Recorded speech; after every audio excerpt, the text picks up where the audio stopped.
नमस्कार दोस्तों। हमने हमेशा देखा है एक ही चीज कि जब पैसे मिलने बंद हो जाते हैं तो एंटी एक कंट्री के जो एलिमेंट्स हैं वो भी चुप करके चूहों की तरह वो बैठ जाते हैं, कहीं ना कहीं जाकर अपने बिलों में छुप जाते हैं।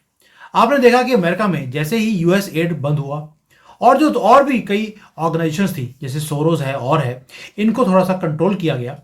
एक ही काम हुआ, आपको जो एंटी इंडिया एलिमेंट्स हैं वो भागते हुए दिखाई दिए, हारते हुए दिखाई दिए। अब तो उनकी मूछें भी कटवानी शुरू हो गई हैं।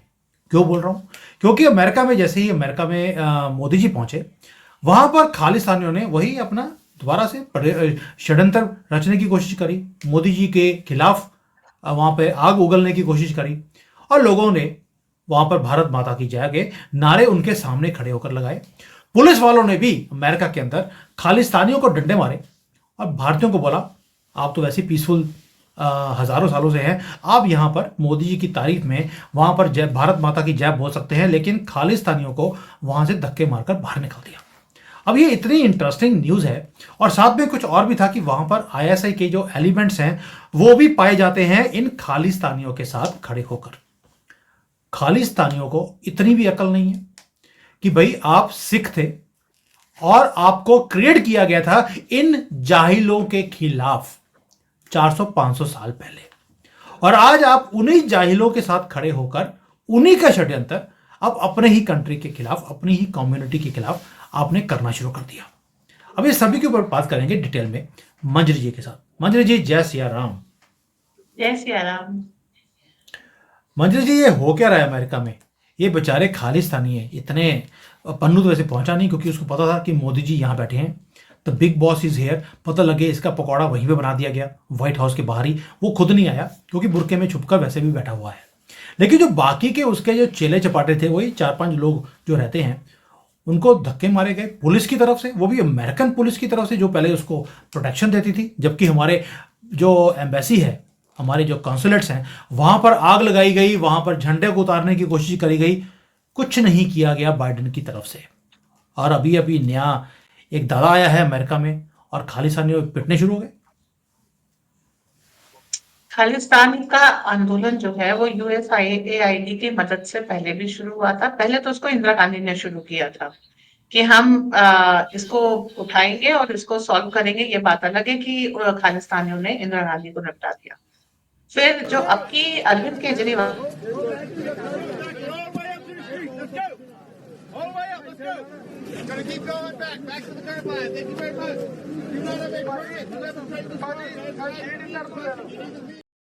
अब वो चीज आ रही है कि यूएसएआईडी बंद हुआ, अरविंद केजरीवाल चुनाव हारे और इनके जितने भी वो कहते हैं ना सपोर्टर्स और मैन्युफैक्चरर्स, वो सारे के सारे अब गायब होते नजर आ रहे हैं।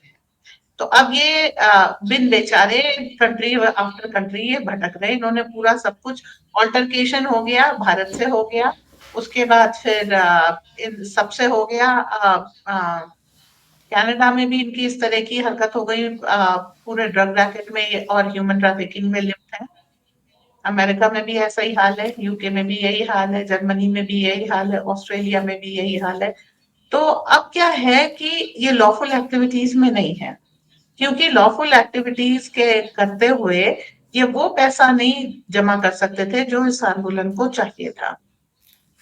तो अब क्या है कि पहले तो एक पूरा सिस्टम था इनको बैक कर रहा था कि ठीक है, आप अनलॉफुल एक्टिविटीज कीजिए और भारत में आतंकवाद कीजिए, हम आपके साथ हैं। ट्रम्प अब उस पूरे अनलॉफुल सिस्टम को बैक रोल कर रहे हैं। तो अब इनके जो है सपोर्टर्स खत्म हो रहे हैं। तो अब जब ये जा करके वहां पे व्हाइट हाउस के आगे प्रदर्शन कर रहे हैं तो इनको खदेड़ा जा रहा है।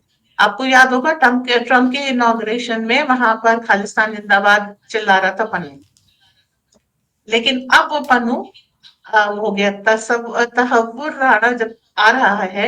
एक कोई बड़ी बात नहीं, अगले नेगोशिएशन में ये सारी चीजें, ये पन्नू भी रोल बैक होकर के आ जाए और इनके जो कैनेडियन पार्टनर्स है वो सब भी आ जाए, क्योंकि ऑलरेडी इनके डिपोर्टेशन के लिए गुरुद्वारों के ऊपर छापे पड़ रहे हैं।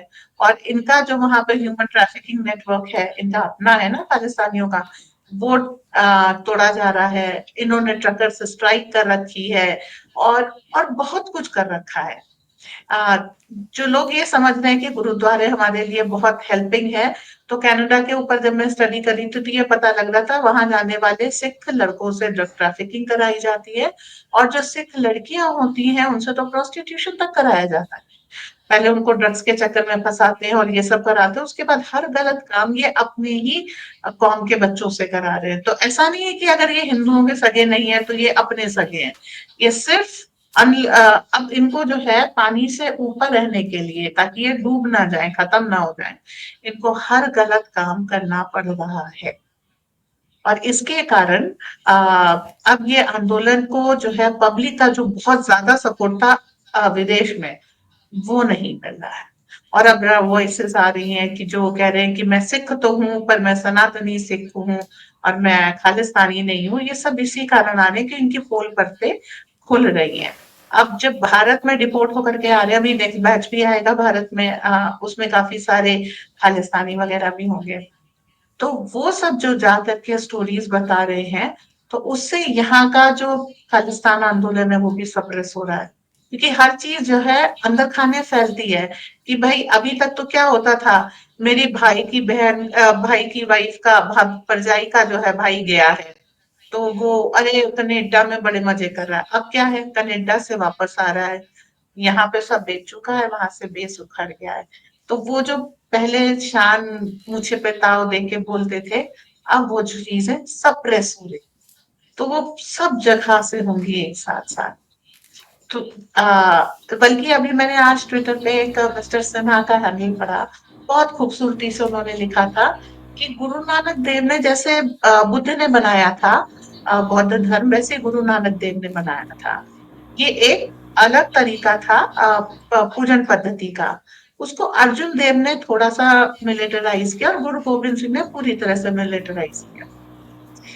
तो द थिंग इज कि अगर जब तक सिख आए थे उससे पहले भी हिंदू अपना बचाव कर रहे थे, जब सिख थे तो भी हिंदू राजा और हिंदू अपना बचाव कर रहे थे। और महाराज रणजीत सिंह की जब रियासत चली गई है, द सिंह फायर जिसको ये लोग बोलते हैं, उसके बाद भी हिंदू अपना बचाव कर रहे थे। तो ये थोड़े दिन के लिए आए और अब जो है ये बड़े रक्षा कवच बन करके एहसान जो जता रहे हैं, ऐसा कुछ नहीं है।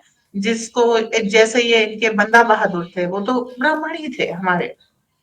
तो ये सारी चीजें वो लोग अब खुल के आनी शुरू हुई है कि don't give yourself unnecessary credit. हाँ, हमने आपसे सारे संबंध रखे, लेकिन आपने दूसरी बार जब खालिस्तान के आंदोलन को जिंदा किया, तब आपने ये बता दिया कि आप किसी के सगे नहीं। सो दैट बॉटम लाइन ये निकल के आ रहा है जी। देखिए महेंद्र जी, मैं एक चीज़ क्लैरिफाई कर दूंगा आपको। मैं पंजाब से आता हूँ। पंजाब में सिख में और खालिस्तानी में बड़ा फ़र्क है। सिख हमेशा ही भारत के हित के लिए सोचते थे, तरक्की करने में माहिर हैं, मेहनती लोग हैं। उनमें और खालिस्तानियों में फ़र्क है। खालिस्तानी आप बोल सकती हैं कि वो किसी के सगे नहीं हैं, ये तो पैसों के पीर हैं, जहाँ से पैसे मिले उसकी भाषा बोलनी शुरू कर दी। भैया आप सोच के देखिए, आईएसआई का एजेंट गुलाम नबी, वो आपको खालिस्तानियों के साथ प्रोटेस्ट करता हुआ खड़ा हुआ दिखाई देता है व्हाइट हाउस के बाहर। क्या इन खालिस्तानियों को इतनी भी शर्म नहीं है कि आपके अपने गुरु, जिन्होंने अपनी जानें दे दी इन जाहिलों के, इन जानवरों के हाथों में, आप उन्हीं के साथ खड़े हो गए, उनकी सपोर्ट लेकर आप भारत के साथ पंगा ले रहे हैं?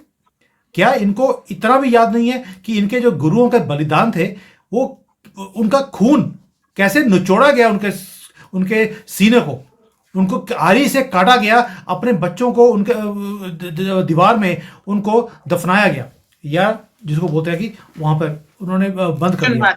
क्या ये भूल गए? हाँ, चुनवा दिया। क्या ये भूल गए? हाँ, भूल गए हैं। पैसे के सगे और कुछ नहीं। गुरुद्वारा शीशगंज में जाके मत्था टेकते हैं और उसके बाद फिर मुसलमानों के साथ बैठ जाते हैं।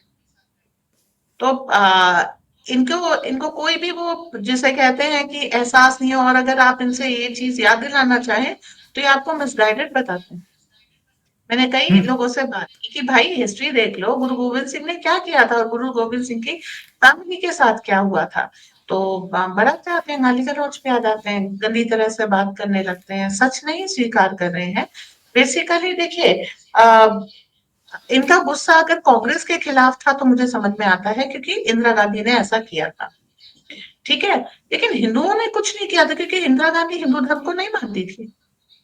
और उसके बाद क्या है, इन्होंने कांग्रेस की गवर्नमेंट तो खुद अलग की हुई है अपने उसमें, अपने अमरिंदर सिंह कांग्रेसी मुख्यमंत्री ही तो थे। हाँ, वो अच्छे सिख थे, वो नहीं कह रही हूँ। लेकिन जब आप कांग्रेस ने आपके यहाँ खालिस्तान आंदोलन को जन्म दिया, आपके ये शुरू कहाँ से हुआ? 1971 में जो वेस्ट फ्रंट था भारतीय सेना का, उसमें काफी सारे सिखों ने पंजाब बॉर्डर पे लड़ाई की और पाकिस्तान को अच्छी शिकस्त दी। बैटल ऑफ लॉन्गेवाल, ये सब आपको मालूम है। तो उस समय ये लोग जब घर आए उसके बाद छुट्टी पे, तो इंदिरा गांधी नहीं चाहती थी कि पाकिस्तान का बंटवारा हो। देख, वरना उसने सैम मानेकशॉ की पेंशन क्यों बंद की, ओआरओपी क्यों बंद की, ये सारी चीजें इंदिरा गांधी करके गई थी। तो इन सब के ऊपर उल्टे सीधे इल्जाम लगा करके ये जो सिख सैनिक घर आते थे, इनको आ, कोतवाली में बैठाया जाता था। इससे पहले, जब तक ये इंदिरा गांधी ने पंजाब में नहीं कराया है, पुलिस आर्मी से एक दर्जा दो दर्जा नीचे मानी जाती थी, और पुलिसमैन आर्मी ऑफिसर की बहुत इज्जत करता था। एक और घटना उन दिनों हुई कि आर्मी के आदमी अपनी वाइफ के साथ एक व्यक्ति गए थे, उनकी पत्नी को कांग्रेस के एक वर्कर ने छोड़ दिया, छेड़ा, पिक्चर हॉल। तो उस आदमी ने आर्मी वाले ने फोन किया, और अमृतसर की सड़क पे टैंक आया था कि अगर हम अपनी पत्नी की रक्षा नहीं करते तो हम देश की रक्षा क्या करेंगे। और ये जलवा था उस समय आदमी का। लेकिन इंदिरा गांधी ने क्या किया कि इन्हें यही ऑफिसर्स बाद में जब छुट्टी पर आए, तो उनको तरह तरह से पुलिस चौकी में सारा दिन बैठा के उनको बेइज्जत किया, उनको टॉर्चर किया। और तो उसमें से एक ऑफिसर था जो खालिस्तानी आंदोलन के, जिसके लिए अति कर दी इन लोगों ने। अब क्या किया ये नहीं पता, बट वो भिंडरवाले से मिला और उसने जो है इन सब की मिलिट्री ट्रेनिंग शुरू की, और वहां से शुरू हुआ खालिस्तान आंदोलन, जिसको फिर अपने फायदे के लिए 84 में इन्होंने क्रश कराया, और उसके बाद इंदिरा गांधी की हत्या। तो इस सारी चीज में आप अगर जा रहे हैं तो आप कांग्रेस के खिलाफ जाए, इसमें हिंदुओं ने आपका क्या किया? ना तो तब आपका कुछ बिगाड़ा था, ना अभी आप जब खालिस्तान आंदोलन कर रहे हैं तो कुछ बिगाड़ा है। भाई, इंदिरा गांधी और कांग्रेस के खिलाफ आप थे, आपने खुद ही कांग्रेस की गवर्नमेंट इलेक्ट की। दूसरी चीज, आपको बदला लेना है तो आप राहुल से लीजिए ना, आप फिर राहुल गांधी के साथ मिलकर के भारत से बदला क्यों ले रहे हैं? भारत देश ने पैसे आपका मिल क्या रहे हैं ना। बिगाड़ा? हाँ, तो इनको अब बदले सवाल, से मतलब नहीं है, इनको पैसों से मतलब है। जी इनको पैसों से मतलब है, इसलिए पैसे मिल रहे हैं तो काम कर रहे हैं। जी, तो अब वही चीज इनके साथ जो है पलट पलट के आ रही है कि पैसे के ये वो है, तो आप जो एक आपका जो मॉरल हाई ग्राउंड है वो तो खत्म हो गया। फिर आप अपने ही बच्चों को जो है अपराध में ढकेल रहे हैं। पंजाब की आप देखिए, ड्रग्स में कितनी संलिप्तता है, पंजाब में कन्वर्जन कितना ज्यादा है, और पंजाब में हर गलत एक्टिविटी को आप देखिए कितना ज्यादा प्रश्रय दिया जा रहा है। तो एक तरीके से पूरी कम्युनिटी का एक माइंडसेट ही गड़बड़ हो गया है। पहले सिख और पंजाबी, क्या शांति। आप स्वतंत्रता आंदोलन देख लीजिए, सब जगह मतलब जहां ये खड़े हो जाते थे लोग, एक तरीके से ये कहते थे कि हाँ भाई अब सब ठीक होगा, क्योंकि ये कॉल के पक्के हैं। अब वो कॉल नहीं है, दैट्स द थिंग। वो कहीं माइल्ड हो गया। अभी भी जो आर्मी में है, मैं उनके लिए नहीं कहूंगी, उनसे क्षमा चाहूंगी अगर उन्होंने इसको अपने ऊपर लिया है। परंतु जो आप जिस तरीके से ड्रग्स में उड़ता पंजाब मूवी बनी थी, आप देख लीजिए, वो हालांकि अकाली दल को हराने के लिए बनी थी, बट ऐसा नहीं है। ड्रग्स को पंजाब में सबसे पहले कांग्रेसी ही लाए थे, और कांग्रेसी ने ही अकाली दल को हराने के लिए मूवी बनाई थी। तो ये सारी चीजें हैं, और ग्राउंड रियलिटी ये है कि पूरे पंजाब का जो है एक साइकोलॉजिकल मेकओवर करने की जरूरत है। ताकि ये वापस मुख्य धारा में आए और चले। जी। बट मंजरी जी, अभी जो हो रहा है, हमने पहले बोल दिया, सिख में और सिख में फर्क होता है। सिख हम्म। कम्युनिटी है जो भारत की कम्युनिटी है, जो सिख कम्युनिटी है वो खालिस्तानी है, जो दिमाग से सिख है। अब इनके ऊपर जैसे डंडे पड़ रहे हैं अमेरिका में, कनाडा में अभी पढ़ने शुरू हो जाएंगे जैसे ही ट्रूडो भी वहां से निकल जाएगा। आपको लगता है कि आहिस्ता आहिस्ता ये भी बंदे के पुत्र बनने शुरू होंगे, या ये पागलपन चलता रहेगा जब तक डॉलर कहीं ना कहीं से आते रहेंगे? जब तक डॉलर्स आते रहेंगे तब तक ये पागलपन चलता रहेगा, एक की जगह दूसरा रिप्लेस करेगा। ये पैसे का खेल है, पैसे का जब तक पैसे पूरी तौर पे बंद नहीं होंगे तब तक ये चलता रहेगा। और ये जान लीजिए डीप स्टेट के पास बहुत पैसे हैं। डीप स्टेट 2 कदम पीछे हटा हारा नहीं है, तो इनकी फंडिंग अभी भी चालू रहेगी, अब यथा-कथा अपने दिखाते रहेंगे। आपको इनको बीन-बीन के चुन-चुन के अलग करना पड़ेगा, जैसे गेहूँ में से घुन निकालते हैं ना, उस तरीके से आपको करना पड़ेगा। आसान नहीं है, लेकिन इसके अलावा कोई रास्ता नहीं है। जी। अब देखिए, जो ये आदमी मैं दोबारा दिखा रहा हूँ, गुलाम नबी फै, ये आदमी वो है, अगर आपको याद होगा, जिसने मिलियंस ऑफ डॉलर्स दिए थे आईएसआई से और यूएसए के अंदर कश्मीर पॉलिसी और इवन खालिस्तान पॉलिसी को इन्फ्लुएंस करने के लिए, ताकि वहाँ पर कोई भी अगर काम होगा खालिस्तानियों के फेवर में तो यूएसए के जो लॉ मेकर्स हैं वो साथ में मिलकर काम करेंगे। और इस बंदे को जेल भी हुई थी, आपको याद होगा। और इसने हुँ। तब भी ये बोला था कि मैं यूएस ऑफिशियल्स के साथ कोऑपरेट करूंगा, और बाहर निकलते ही पहला काम शुरू किया, खालिस्तानियों के साथ कोऑपरेट करना शुरू कर दिया। मंजरी जी, मुझे आज तक एक बात समझ नहीं आई कि मुसलमान ये बोलता है कि जहां पर एक बार नमाज पढ़ ली वो जगह हमारी होगी, दुनिया में कहीं भी हो। इसलिए वो कभी व्हाइट हाउस के बाहर जाकर वो नमाज पढ़ते हैं, ताकि फ्यूचर में जाकर वो बोलें हमने पहले बोला है, हमारी किताब में लिखा है कि जहां पर हमने नमाज पढ़ ली वो जगह हमारी हो गई, हमारा हक बन गया। गोल्डन टेम्पल में जब एक लड़की ने जाकर योगा किया, गुजरात की लड़की ने, इन्होंने वहां पर अपना पाठ नहीं करवाया, मुसलमानों को बुलाकर वहां पर नमाज पढ़वा दी। ये गोल्डन टेम्पल इन अमृतसर की कहानी है। क्या इनको ये याद नहीं रहा कि जगह अब ये आपने ऑफिशियली मुसलमानों को दे दी, उसी मुसलमानों को जिनके खिलाफ उनकी आपको भी नहीं तैयार थी। किया गया था? गोल्डन टेम्पल का असली नाम हरि मंदिर है। ये वो असली नाम लेते ही नहीं है। हरि मंदिर का मतलब श्री विष्णु का मंदिर है, वहां पर विष्णु भगवान की प्रतिमा भी थी। वहां पर गुरु ग्रंथ साहब का पाठ होता था। और देखिए, सनातनियों को कोई दिक्कत नहीं है कि आप वहां गुरु ग्रंथ साहब का पाठ कर ले, तो वो करते करते जो है हरि मंदिर को इन्होंने गोल्डन टेम्पल नाम दिया। विष्णु जी की मूर्ति हटाई, वो एक्चुअली हरि मंदिर। जो हमारे यहाँ सनातन, देखिए हर जगह मंदिर के साइड में एक तालाब होगा जहाँ पर हाथ पैर धो करके फिर मंदिर जाने की परंपरा है।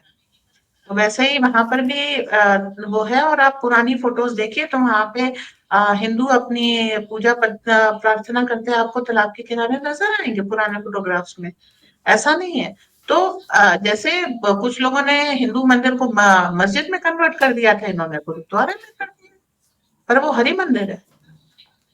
तो ना ये तो इनको वहां। मुद्दा मुद्दा ये नहीं है कि वो हरि मंदिर है अभी, और तभी हरि मंदिर साहब बोला जाता है इसको, और वो हरि मंदिर है या वो अभी गोल्डन टेम्पल है।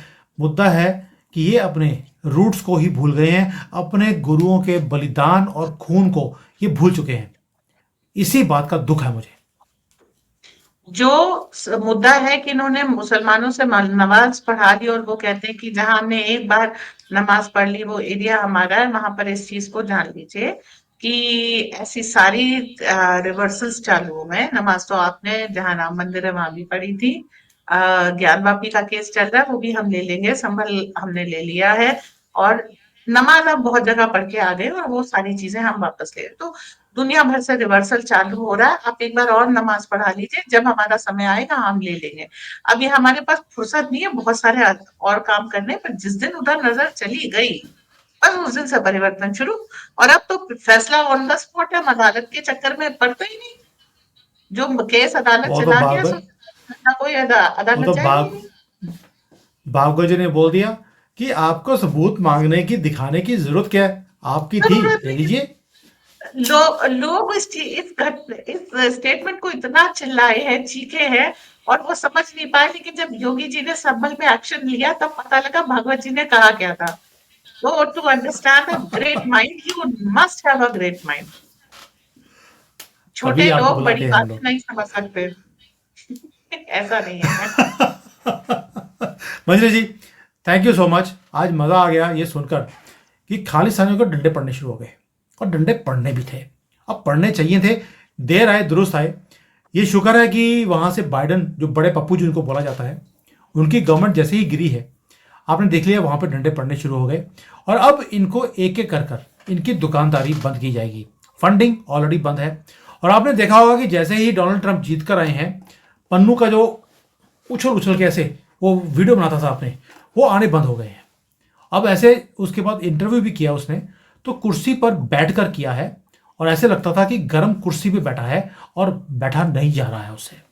और अगर किसी ने कोई क्वेश्चन पूछ भी लिया तो गुस्से में गाली गलौज पे आ गया था। इतना ज़्यादा दर्द है, उसे पता है कि अब उसे छोड़ा नहीं जाएगा।